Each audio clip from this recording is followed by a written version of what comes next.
শনিবার গভীর রাতের বৃষ্টিতে রাঙাপানি নদীর জল বিপদসীমার উপর দিয়ে প্রবাহিত হচ্ছে।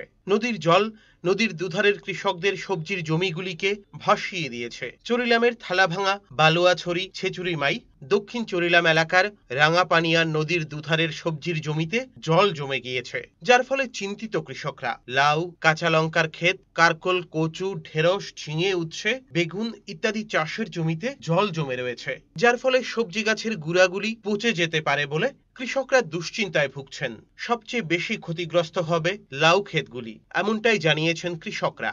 সবেমাত্র কৃষকরা লাউ বাজারে তুলতে শুরু করেছে।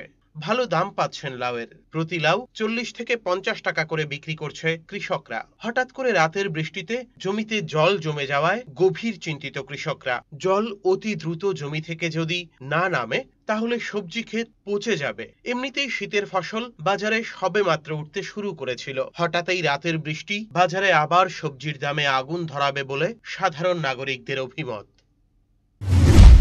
তো বৃষ্টি হঠাৎ করে জলে সেটা মূলাটা, পালংটা, লাল শাক, ডাটাটা সবটা নষ্ট হয়ে গেলো। এরপরে এদের তো আগেও কয়েকবার এরকম নষ্ট হইলো, নাম টাম নেয়, সব কিছু নেই, কিন্তু কোনো সময় কোনো কিছু পাওয়া গেছে না। কে নাম নেই? কে হ্যাঁ, নাম কে নেই? নাম তো নেই নেতারা। আচ্ছা, গ্রামের রাউতখোলার নেতারা নেই, কয়েকবার নিল। Bureau report, search India, TNN।